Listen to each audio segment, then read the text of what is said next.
Hi everyone, welcome back to my channel. I hope you're all doing fine.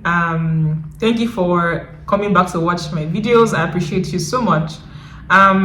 So in today's video, I'll be talking about U of M, that's the University of Manitoba. Somebody asked me a question, a very beautiful question about what life in the University of Manitoba is like, basically about grad school, some of the things that we're doing, like graduate programs, how to navigate the whole process and stuff like that. So this will help prospective students, people that are coming into the program for maybe PhD or masters or something. This will kind of help you kind of know what to expect when you come into the program. These things you can find them in the school website. Of course, they are always there in the school websites. Also in all the departments' websites as well. Whatever department you're in, they always list out these things that you expect to do, the courses you need to take and stuff like that. So this will just be like a video that will explain what graduate program in the University of Manitoba is like. So the first thing is, if you're coming for your master's or a PhD, right? I'm assuming you're somebody that already has a supervisor, you've gotten admission, you've sorted out admission and visa and stuff like that, and you're coming into the University of Manitoba. You are trying to understand what to expect when you get here, right? So there are scholarships you can apply for while you come to the U of M. Even if your supervisor is someone that is funding you, they will expect that you come here and apply for scholarships, because they would rather use their grants and their money for research, to sponsor research, buy reagents and other things, than to fund their students, if that makes sense. So if you can relieve them of them paying you by getting scholarships, they will of course approve of that. So once you come here for masters or PhD, the first thing you want to do is start looking on scholarships to apply for bursaries. There are bursaries they can apply for. There are TAs, grader markers, assistantship positions that you can get as well. So basically that's what you want to look for. Basically how to basically improve your stipend if for staying here. So you can decide to look for scholarship that you can get as top up. So it might not be like a very big scholarship, like maybe 18k or 20k scholarship. It can be like maybe 5k scholarship or 10k scholarship. Those ones are like they're like additional scholarship that you can add to the one that you're already collecting, right? So there's something called the University of Manitoba Graduate Scholarship, UMGF. There's also the MGS, which is the Manitoba Graduate Scholarship. So that's for the master's program. The UMGF is for masters and for PhD, I think, or for mostly PhD programs. So you can apply for those scholarships once you come here. For some departments, they are automatic. So they give students based on their academic excellence, if that makes sense. In my case, I got a UMGF in an automatic way. Like, I didn't apply for it, so I got it before coming to Canada because of my GPA. They basically looked at my qualifications and they gave me scholarship for 4 years. Right, so the UMGF can be, in some departments it can be that you can apply for it, while in some they recommend you for it, like they give it to you automatic, right? So but basically once you come here, you have scholarships.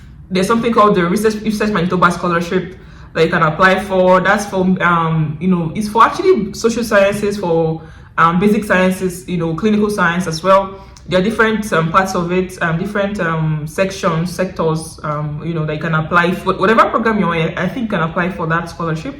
There is something called the CIHR. The CIHR and the NSERC, those ones are for, basically, I think they are for Canadian citizens, actually. So just to let you know now that some scholarships are not for everybody. We are not eligible. We I mean by international students, we're not eligible to apply for those scholarships, right? So those CIHR, they are big scholarships. They can they're like 35k worth of money. So I guess they prefer to give it to Canadians. I don't know, but they are we don't all. It's for only PR and Canadian citizens. I think PR. Yeah, I think PR and Canadians that can apply for those ones. So for international students like us, we can apply for those scholarships. But there are also other ones that can apply for. There's Vanier scholarship. Vanier is a big scholarship. That scholarship is very big. So Vanier is 50k per year. So that's a big money, and it's across 3 years. If you get Vanier, they pay you 50k for 3 years. So that's 150k over 3 years. So that's a big scholarship. So you can imagine. So you begin to know that this one, there's something is very, very competitive. It's about leadership. There's your academic prowess. lots of things. Vanier is quite competitive, right? But you can get it if you have those things, right? So basically, once you come here, there are many scholarships you can start to look into. There are scholarships that you can apply for once you're done defending your thesis proposal, and that's also to top up, to help people to top up their stipend. There are scholarships that you can apply for based on your project. So if you are doing research maybe for some certain population, maybe Black people or the indigenous people, you apply for those scholarships. They are there. If you are working on cancer, there's cancer scholarships. Do you get what I'm saying? So there's scholarships that are there in U of M here that you can apply for, diverse scholarships. So just make sure that you're eligible for them before you apply, and then just do everything that they say to do. So scholarships, and then bursaries are also there. Bursaries are based majorly, they are there for U of M students. I think mostly bursaries are, I don't say most, but they are common to the undergrads. There are many bursaries for undergraduate students, but there are bursaries for for graduate students as well. I've gotten some bursaries in the past as well. So you apply for bursaries. You just basically show that you need the money, and then sometimes you get it, right? So bursaries are there. There are also the ones like the grading and marking that you apply for. So those ones you have to put in an application. You have to send in a cover letter and your CV. And they are, and they would basically check you to see. There are also jobs that you can apply for, like maybe gym, you can work at the gym. There are people that stay at some parts of the U of M, like maybe bus pass area. They'll be there to help give bus pass. There are people that are at the support area where they can help people that have problems and stuff. Some are volunteers, some are being paid. So these are things. There are many things in U of M. You just basically come and you just browse around and see all of those things. I'm sure there are things that I still don't know about now, even in my 5th year in my program right now. There are things I'm still I'm even learning now. So there are many things that you can definitely learn. There are things there are committees you can join. I mean, just like there's the UMGSA, there's the University of Manitoba Graduate Student Association. You can come and put in for that. You join that, and then you get benefits of that. So there are many things that you can do in graduate school at the University of Manitoba. Okay, and so that's for scholarship. So once you come in, of course, as with any department or any school, you have to do courses. They are like courses that you need to take based on your department. So, but your department will not tell you that you must do this, you must do that, you must do that. I mean, there are some courses that are like it's a must in the department to do those courses. You must do them. But then they will ask you to go and take. You should have decided what course you have to do. It's not like in Nigeria where it's like basically it's a compulsory thing. Each department have courses that they need to take. No, in this case, you decide what course you need to take based on your research. I'm working with cancer, right? Even though my department is kind of multidisciplinary, right?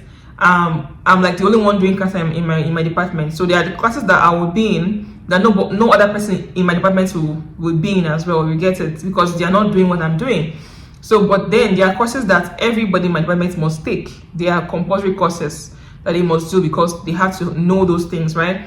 And for my department, I had to do 12 credit hours courses, 12 credit hour courses. So basically, you divide the courses based on that. Everything must become 12, right? And you must do them between your first year and your second year, right? So basically, that's it. So, well, not a must. Like in my department, it's not a must that you do it between first and second year, right? But it's just advisable to just kind of complete your courses, and then so you can focus on your projects, basically. So for me, I did all my courses in my first year. In the fall semester and the winter semester, I took all the 12 credit courses together. But again, the department had some courses that I still had to take in my second year because they were like I must take them in my first year and in my second year, and they were 0 credit courses. Actually, they were not adding to my credit, but then they were compulsory. They were like seminars. It's like seminars I need to attend, present my work, talk about my research in the department and stuff like that. Just kind of a way to bring students together every time, right? So that's also in my department as well. So for courses, you need to obey the rules. So you need to register your courses every single term. It is your responsibility. There's the fall term, which starts in September till December, and there is the winter term, which starts in January to April, and then the summer term starts in May till August. So that's how we have the 3 terms round 1 year. And after, and before each term starts, you have to register your courses. Now, the way they're doing it now is that you can register the courses session by session. So you do fall and winter in the beginning of the fall session, if that makes sense. You get it? So once you come, in your first year, there's something called a committee. So you have to set up your committee in your first year. So basically, you have to get professors that will help you in your program. So basically, it's better to get people that are in your field, because they will help you with your project. If you have any questions about your work, you can go and ask them. So it depends on your department. For my department, I need to have, I think 2 people. So my supervisor is 1 person, then 2 more people outside of my department, if that makes sense. So in my department, I need to have 1 person within my department and 1 person out of my department plus my supervisor. So there are 3 people that will be my committee. But me, I have a co-advisor. I have a supervisor and a co-supervisor, and then I have 2 people in my committee. So we have 4 people. Every time I because we have like committee reviews, I have 4 professors that are sitting down, that are grading, that they are asking me questions and stuff like that, right? So your committee is very important, because these people will determine if you graduate or not. They're the ones that will determine if you pass many of your exams or not, right? So the committee, getting committee is very important. It's something that you and your supervisor you have to sit down and discuss. And then you talk about, you choose them because they will help you. If they won't help you, don't choose them. Don't choose people because they're your friends or because somebody says you should choose them. Choose them because they are in your field and because they would enhance and improve your work, right? But with the committee, of course, committee members, sometimes they are not always as you expect, right? So basically, for me, I'll say prayerfully choose your committee members, because like I said, they will mar or they will make your work, right? So they can say no. Some committees are like, if I can use the word, devils in some people's program, yeah, because they can just keep saying no, I don't accept this, and then the person keeps going back. You get it? So don't choose anybody that's will mar your work, right? So the committee is very important to set up the committee. And there's something called progress reports. That's every year, like the name implies, progress. So progress report means that you would have to talk about your work every single time. Like basically just tell them your progress in the past year. So it's every year. So every single year you tell them your progress. So it's around summertime, around May, June, April time that this happens. So you will just basically sit with your committee. They will ask you questions of how your last year has been, and then talk about all the conferences you've attended, what you've learned so far, what you plan to do in the coming year. So that's the progress report. There's also something called the fall committee review. So this is happening only in the fall term. That's around this December time. So maybe around November, December, you call your committee again, sit down with them, tell them about your fall terms, what you've done in the summer, what you did in the fall term. So it's a fall committee review. This is for this one it's important for some departments, while some it's not really important. It's up to you basically. But some departments it's very compulsory, like the progress report. So now there's something called the thesis proposal. Basically it means that you have to propose your thesis. Now this one, it comes up in the site they wrote, it comes up before the end of your second year in your program. But because PhD program is not, like I said, it's not always what you envision it to be or what you plan it to be. You might end up doing a proposal at the 3rd. Like for me, I did my 3rd year, right? It's always recommended, before the end of your second year, but you must do it before 1 year before you graduate, something like that. So that's a thesis proposal. So there's something also called candidacy exam. So this one is it's also like a proposal, not really proposal, but it's an exam that basically would make you a PhD candidate. Like the name says, candidacy exam. So PhD candidates are basically they're like the ones that they're kind of like they're the ones that we know that will graduate. A PhD student has not yet proven that they can graduate. A PhD candidate has proven that he or she can graduate, if that makes sense. You get it? So candidate is like you are worthy of doing a PhD basically. So the exam shows that you are serious basically. So the exam is basically, it depends on your department. You have to write, it's 2 parts, oral and written. So the written part, you do it first, and then if you pass that, you go to the oral part where you just talk about what you've done, and then if you pass that, you are a candidate. But if somebody fails the written part, then they have to repeat it. And if they pass it, then they do the oral part. And if they fail the oral part again, they have to repeat it. And if they fail it again, then that's it. Then in that sense, if for example they are doing a master's program and maybe they transitioned or something, then they have to graduate as a master's student. In that case, I'm not sure, but I've heard that people have left the program because they failed candidacy exam. God forbid that happens to anybody, but that happens, right? So it's quite tough. I think it's tougher than the defense, like the last defense exam, I would say, because you have to write, you have 30 days to submit your work. In my case, I wrote 40 pages. I had to submit in 30 days, 40 pages. Well, it's 20 pages single space, which is 40 pages double space, right? So it was a lot of things, and they gave me 3 questions, choose, and then you pick 2, and you write 10 pages single space on each of them. You have to have figures and stuff like that, of course. So basically, just one very simple question, not simple, but one very like maybe 1 line or 2 line question. You have to write 10 pages from that question, you know, and then you prove yourself that you're a PhD candidate, right? And then once you pass that, they will say, okay, then they will book you for the oral. Once you do the oral, then you have to defend your oral. It's very, very tough. They will not be very light on you. They will grill you because they want to say that you are actually worthy of the PhD, right?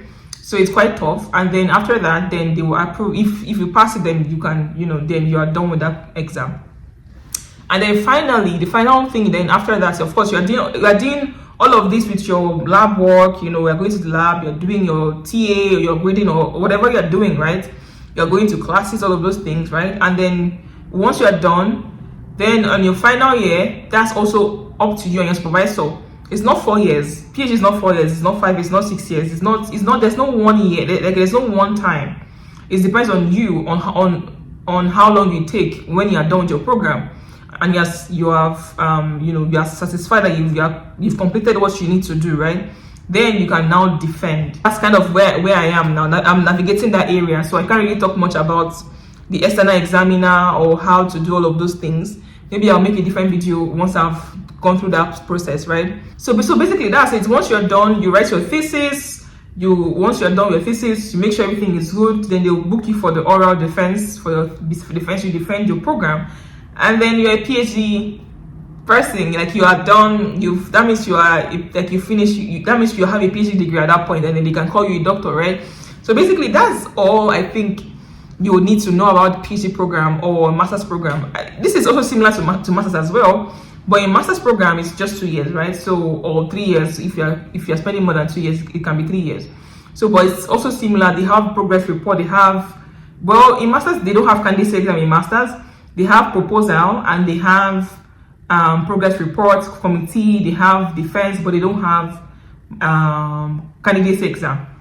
This exam is for only PhD students. So yeah. But yeah, I hope this video helps someone that maybe has been trying to understand what do I expect as a student, as a graduate student coming to University of Manitoba. And I think this applies to most schools, not just the U of Manitoba. I think most schools will also do similar things like I just mentioned.